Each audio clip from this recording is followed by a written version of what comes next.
판소리 제4강 판소리의 가창법에 대해서 알아보겠습니다. 판소리는 우리 말과 우리 글로 연행되고 있습니다. 판소리의 가창법에 대해서 오늘 이 시간 함께 하겠는데요. 그 중요한 창법의 하나로 어단성장이 있습니다. 말은 짧게 하고 소리를 길게 뽑아야 한다는 사전적 의미가 있습니다. 소리는 길게 하더라도 단어는 짧게 붙여서 그 가사가 어떤 것인지를 관중이 빨리 알아듣게 해야 된다는 우리 판소리 창법의 기본이 되는 것입니다.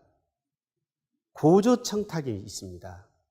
가사의 내용에 따라 소리가 높은 소리, 그리고 낮은 소리, 막는 소리, 탁한 소리 등 다양하게 판소리가 표출되는 그런 판소리의 창법입니다.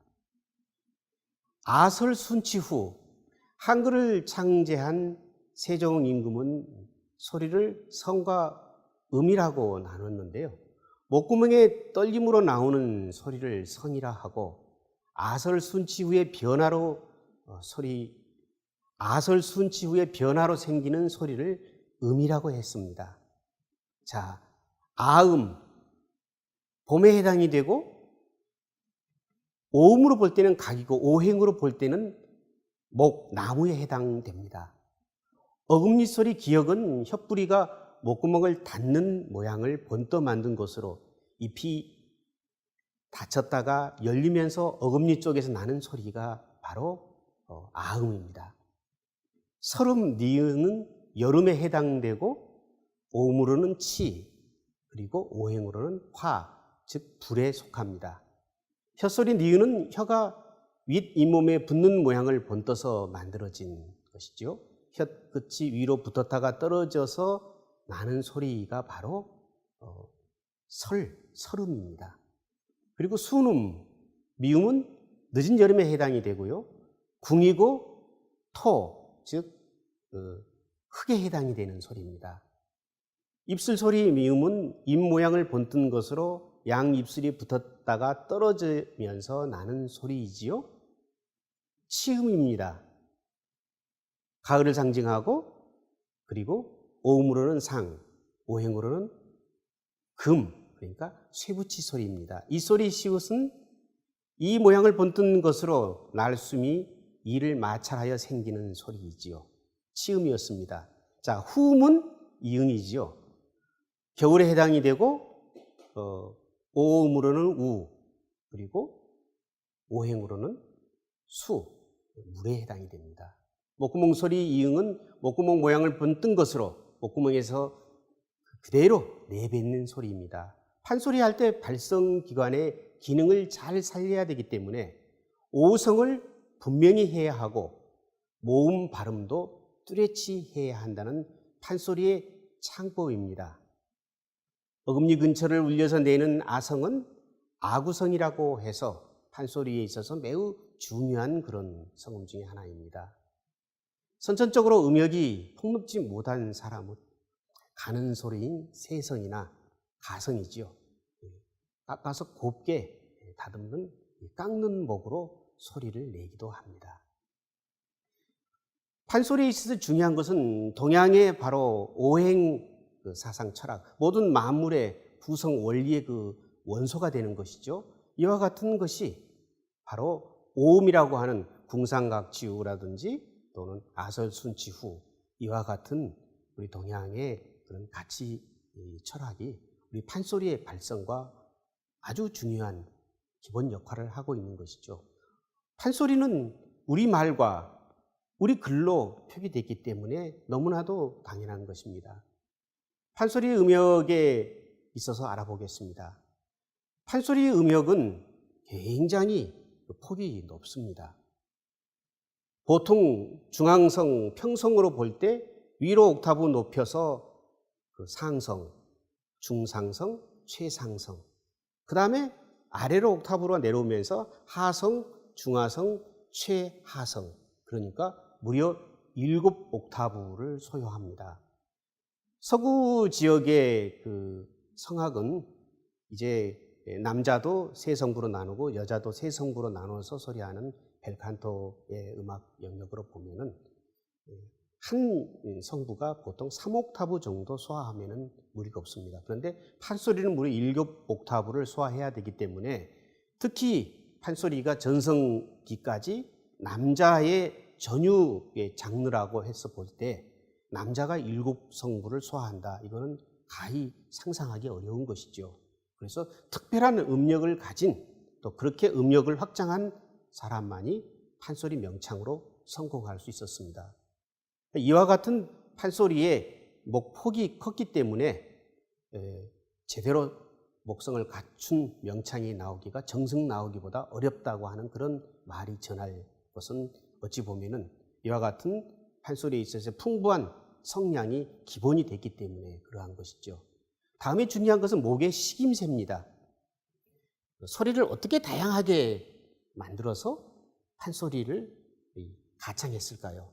기본 발성을 바탕으로 판소리의 목, 즉 목소리, 성음의 변화를 주는 것입니다. 그래서 푸는 목, 감는 목, 찍는 목, 떠는 목, 그 다음에 꺾는 목, 또 미는 목, 방울목, 끊는 목, 엮는 목, 줍는 목, 튀는 목, 제치는 목 등 다양한 그런 식임새가 있습니다.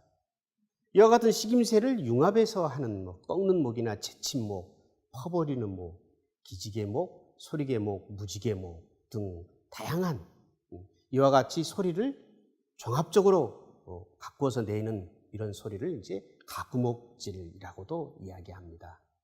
아구성 같은 성음, 판소리에 있어서의 가장 좋은 성음은 탁하면서도 목청이 아주 힘있게 나오는 수리성을 제1의 판소리의 제목으로 여겨왔습니다. 그런가 하면은 아구성이라든지 귀신의 울음소리와 같은 음색의 성음인 귀곡성 또는 뱃속에부터 깊이 끌어올려서 이 목 뒤쪽으로 소리를 끌어올려서 내는 덜미목, 이와 같은 발끝까지도 울릴 수 있도록 발성하는 창법이 바로 덜미목인데요. 이와 같은 것은 큰 대광만이, 광대만이 가창할 수 있는 그런 영역이기도 하지요. 그런가 하면 판소리에서 금기시 되는 그런 소리도 있습니다. 노랑목이라든지 가볍게 소리하는 거죠. 그 다음에 코에서 울려 나오는 비성, 또 통성으로 하지 않는 깨목목이라든지, 또 너무 속소리로 가성을 많이 사용하는 것도 판소리에서는 그렇게 중요하게 생각하지 않는 또는 금기시해야 되는 것. 가장 또 금기시해야 되는 그 소리 중에 하나가 바로 전성, 발발성음이라고 하는데요. 불필요하게 너무 빨리 떨어서 소리의 파형이 이그러지는 현상이 나타나는 것이 바로 이 전성이라고 하는 발발의 성음도 판소리에서 매우 금기시하는 그런 소위 발성법이라고 할 수 있겠습니다. 수리성이 가장 좋은 목소리라고 했는데요. 또 그런가 하면은 동편제 판소리 명창들이 많이 활용했던 철성과 같은 쇠망치와 같이 아주 강한 고음이 나오는 그런 목소리도 있고요. 또 그런가 하면은 탁성이라 그래서 이 목성음이 탁한 이런 성음의 명창들도 활동했음을 알 수 있습니다.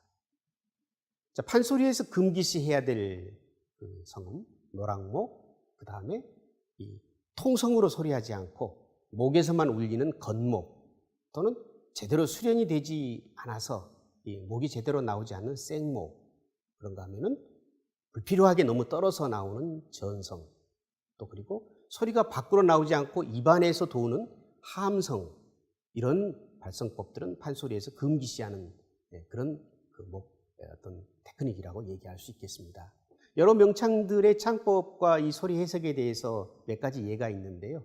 이화중선의 목소리는 부름에 달이 떠 있는 듯 연하고 고운 목소리, 아무리 어려운 대목이라도 그리고 아무리 높은 소리일지라도 전혀 힘들이지 않고 소리할 수 있는 가창력을 가졌습니다. 그런가 하면은 만정 김소희 선생은 하늘이 준 목소리가 애원하고 저음과 고음을 자유자재로 오가면서 각종 발성 기교를 아주 맛깔스럽게 구사했던 명창이지요. 100만 장 넘게 SP 음반이 팔렸다고 하는 전설적인 명창 임방울 명창은 하늘을 훨훨 날아다니는 소리, 타고난 목을 가진 남자 소리꾼. 그런가 하면은 어려운 난국의 시절에 애원하고 또 시원스러운 소리를 자유자재로 구사한 방울목이라고 하는 특유의 소리 창법으로 세상에 널리 알려진 명창입니다. 그런가 하면은 목이 좋지 않은 떡목으로도 일세를 풍미했던 명창이 있는데요. 바로 정정열 명창이죠. 목은 좋지 않았기 때문에 소리의 기교로 그 승부를 걸었던 분인데요. 서편제의 최고의 명창이라고 할 수 있습니다.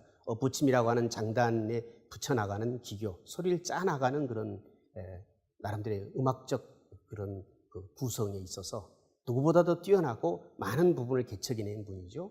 발성에서 변화를 주는 창법을 구사해서 소리를 평평하게 내지 않고 흔들어서 소리하거나 다양한 그 음색을 다양하게 바꾸는 그런 창법을 구사했습니다. 현대 판소리에 큰 영향을 미친 동쪽 김연수 선생은 이면을 그리는 소리, 학식이 있는 사람이었기 때문에 사설을 정확하게 정리하고 그 사설의 의미에 맞는 소리 창법을 구사했던 명창이지요. 이면에 맞는 소리라는 것은 설명하기 굉장히 어려운 부분이 있습니다만은 창법부터 노름새, 발림의 모두에 이르기까지 그 이면이라는 것은 판소리에 있어서 굉장히 또 중요한 고급 영역이기도 합니다. 자, 그럼 판소리 선율은 어떻게 만들어졌을까요? 판소리의 선법에 대해서 알아보겠습니다. 음악에 좋은 선율의 구조, 음의 장식법, 또 장식음의 위치 등에 따라서 그 성격이 결정되는 음악적 특징을 가지고 있습니다. 판소리의 이런 악조에는 우조, 평조, 계면조, 경드름, 설렁제, 추천목 등이 있습니다. 판소리의 음악적 특징은 다음과 같은 악조로서 좀 자세하게 알아볼 수 있습니다. 계면조, 고종임금 때 가객 김수장이 편찬한 가집 해동가요에는 계면조를 처창 흐느끼는 것이라고 표현했습니다. 굵게 떨거나 꺾거나 흘러내리는 장식음을 많이 사용해서 아주 슬픈 느낌을 주는 곡조를 말하는 것이죠. 남도 민요의 육자배기와 같은 곡조는 이 계면조 중에서도 아주 슬픈 진계면의 그런 곡조입니다. 그런가 하면은 조금 덜 슬픈 평계면으로 세분되기도 하고요. 예를 들어서 춘향가 중에 이별의 슬픔을 노래한 이별가나, 심청이가 이별가나, 춘향이가 권장을 맡고 아주 어려운 그런 상황을 노래한 십장가, 심청가 중에서 각시 부인이 유언하는 대목 또는 추월 만정, 흥보가에서 흥보가 쫓겨나가는 대목이나 가난타령, 적벽가의 군사설엄 타령, 세타령, 또 조조가 아주 애절하게 비는 대목, 이런 대목 등은 바로 계면조입니다. 용왕이 수군가에서 탄식하는 대목 또한 계면조라고 할 수 있겠죠. 다음은 우조입니다. 가곡과 같은 성악 양식을 판소리에 사용된 것을 우조라고 합니다.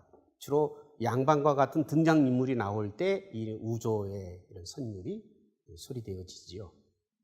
또 그런가 하면은 가곡과 같이 이렇게 가성으로 내는 것을 많이 사용하는 가곡성 우조 같은 게 있습니다. 예컨대 춘향가 중에서 이도령이 광활 위에 올라서서 사면 경치를 바라보는 적성가와 같은 이런 대목이 가곡성 우조의 대표적인 것입니다. 춘향가 중에서 신현맞이나 박석티, 사랑가 등도 이와 같은 우조의 선율로 노래하고 있습니다.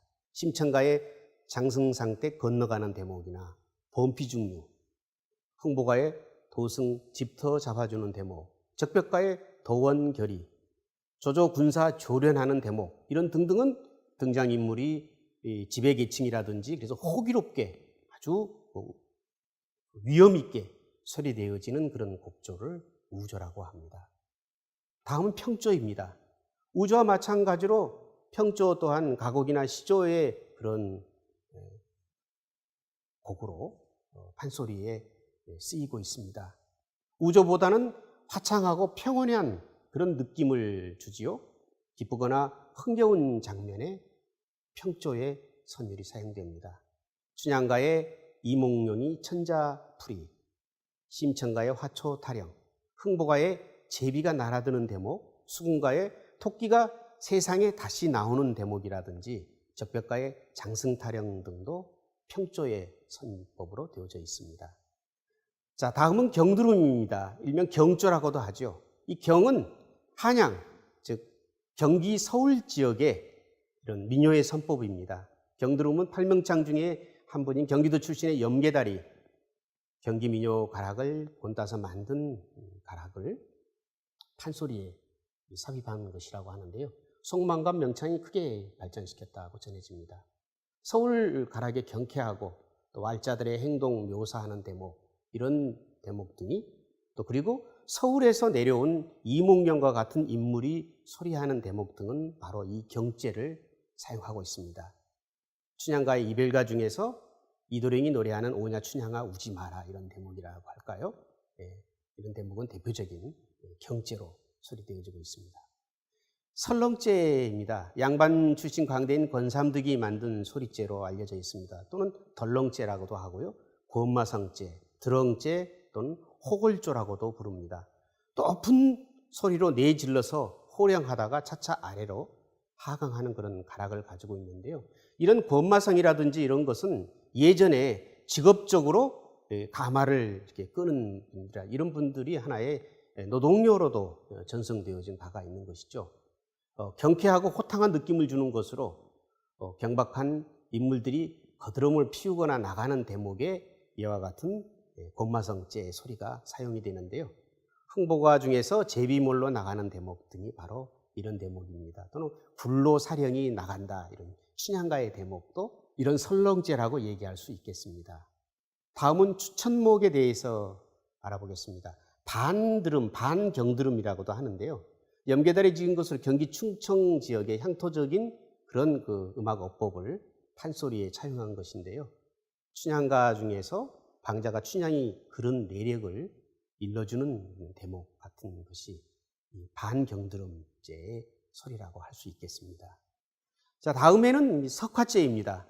판소리에서 가야금 병창과 같은 양식의 소리제처럼 어떻게 보면은 좀 쉽게 또 가창하기 편하게 이렇게 소리되어지는 대목을 석화제라고 하는데요. 조선 순조 때 판소리 명창 김재철과 신만엽 등이 이와 같은 소리제를 많이 가창했다고 합니다. 가야금 병창의 소리와 그 가락 흐름이 유사하고요. 중중무리 장단의 평조 대목과도 아주 유사한 그런 소리법을 말할 수 있겠습니다. 수군가 중에서 소지노화나 부원이 허허 웃고 나오는 대목, 이런 등이 바로 여기에 해당이 됩니다. 자, 판소리 제4강, 판소리의 가창법에 대해서 알아봤습니다. 판소리의 기본적인 창법과 판소리 선율이 진행되는 그런 선율법에 대해서 오늘 알아봤습니다.